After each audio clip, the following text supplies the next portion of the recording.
असलामुअलैकुम। ਅੱਜ ਤੁਹਾਨੂੰ ਕਿੱਸਾ ਸੁਣਾਉਂਦੇ ਹਾਂ ਇੱਕ ਬਾਦਸ਼ਾਹ ਦੇ ਅਰੂਜ ਤੇ ਜ਼ਵਾਲ ਦਾ।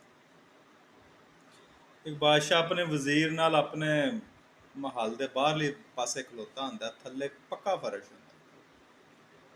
ਅਚਾਨਕ ਹੀ ਨਾ ਉੱਤੋਂ ਇੱਕ ਸ਼ੀਸ਼ੇ ਦਾ ਗਲਾਸ ਗਿਰਦਾ ਤੀਸਰੀ ਮੰਜ਼ਿਲ ਤੋਂ, ਪੱਕੇ ਫਰਸ਼ ਤੇ ਉਹ ਬਜਾਏ ਟੁੱਟਣ ਦੇ ਨਾਲ ਘੁੰਮ ਕੇ ਤੇ ਰੁਕ ਜਾਂਦਾ।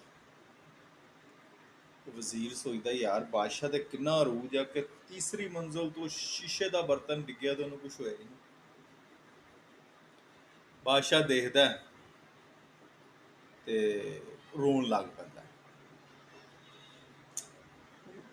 ਧਾੜਾ ਮਾਰ ਮਾਰ ਰੋਣ ਲੱਗ ਪੈਂਦਾ। ਉਹ ਕਹਿੰਦਾ, ਵਜ਼ੀਰ ਕਹਿੰਦਾ ਕਿ ਬਾਦਸ਼ਾਹ ਸਲਾਮਤ, ਤੇ ਮਤਲਬ ਤੁਸੀਂ ਰੋ ਕਿਉਂ ਰਹੇ?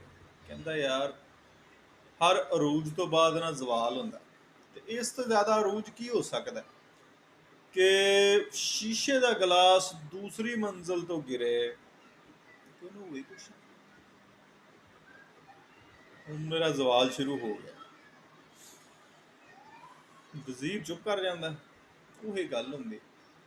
ਕੁਛ ਅਰਸੇ ਬਾਅਦ ਨਾ ਪੜੋਸ ਚੋਂ ਇੱਕ ਬਾਦਸ਼ਾਹ ਉੱਠਦਾ, ਉਹਦੇ ਮੁਲਕ ਤੇ ਹਮਲਾ ਕਰਦਾ। ਉਹ ਤਹਿਸ ਨਹਿਸ ਕਰ ਦਿੰਦਾ ਹਰ ਚੀਜ਼। ਬਾਦਸ਼ਾਹ ਨੂੰ ਤਾਂ ਦੌੜਨਾ ਪੈ ਗਿਆ।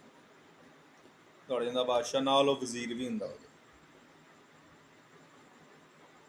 ਉਹ ਦੌੜ ਜਾਂਦੇ ਤੇ ਇੱਥੇ ਪਨਾਹ ਲੈ, ਉੱਥੇ ਪਨਾਹ ਲੈ, ਬਹੁਤ ਹੀ ਬੁਰਾ ਹਾਲ ਹੋ ਜਾਂਦਾ। ਉਹ ਵਜ਼ੀਰ ਵੀ ਉਹਦੇ ਨਾਲੋਂ ਨਾ ਕਿਸੇ ਤਰੀਕੇ ਨਾਲ ਅਲੱਗਾ ਹੋ ਜਾਂਦਾ।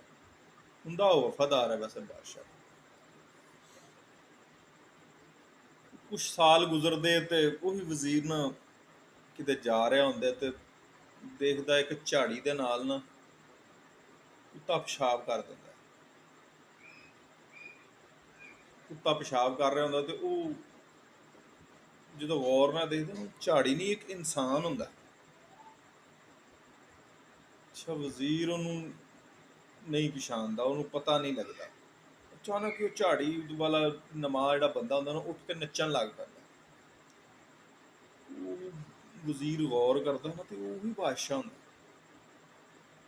ਕਹਿੰਦਾ ਬੜਾ ਪਰੇਸ਼ਾਨ ਹੁੰਦਾ ਵੀ ਇਸ ਤੋਂ ਜ਼ਿਆਦਾ ਜ਼ਵਾਲ ਕੀ ਹੋ ਸਕਦਾ ਹੈ ਵੀ ਤੁਸੀਂ ਝਾੜੀ ਲਾ ਕੇ ਬੈਠੇ ਹੋ ਔਰ ਕੁੱਤਾ ਪਛਾਣ ਨਹੀਂ ਪਾਇਆ ਔਰ ਤੁਹਾਡੇ ਤੇ ਪਿਸ਼ਾਬ ਕਰ ਗਿਆ। ਬੰਦਾ ਨੱਚਦਾ ਤੇ ਬਾਦਸ਼ਾਹ ਪਾਗਲ ਹੋ ਗਿਆ ਸ਼ਾਇਦ। ਉਹ ਗੱਲ ਨਾ ਕਹਿੰਦਾ, ਬਾਦਸ਼ਾਹ ਸਲਾਮਤ ਕੀ ਹੈ, ਇੰਨਾ ਜ਼ਿਆਦਾ ਜ਼ਵਾਲ ਤੁਹਾਡੇ ਤੇ ਆ ਗਿਆ ਤਾਂ ਤੁਸੀਂ ਨੱਚਣ ਲੱਗ ਪਏ ਹੋ, ਪਾਗਲ ਹੋ ਗਏ? ਕਹਿੰਦਾ ਨਹੀਂ, ਉਹ ਅਰੂਜ ਦੀ ਇੰਤਹਾ ਸੀ ਤਾਂ ਮੈਨੂੰ ਪਤਾ ਸੀ ਵੀ ਉਸ ਤੋਂ ਬਾਅਦ ਜ਼ਵਾਲ ਹੀ ਜ਼ਵਾਲ ਹੈ, ਮੈਂ ਇਸ ਤੋਂ ਰੋਇਆ ਸੀ।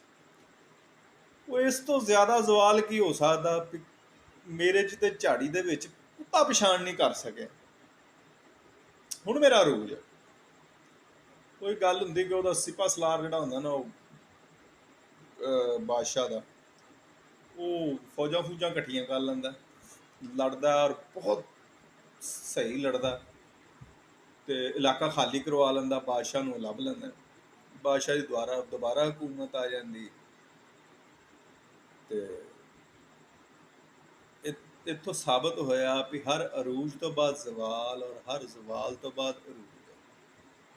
ਲੋਕ ਜੀ ਮੁੱਕ ਗਈ ਬਾਤ ਤੇ ਹੋ ਗਈ ਰਾਤ।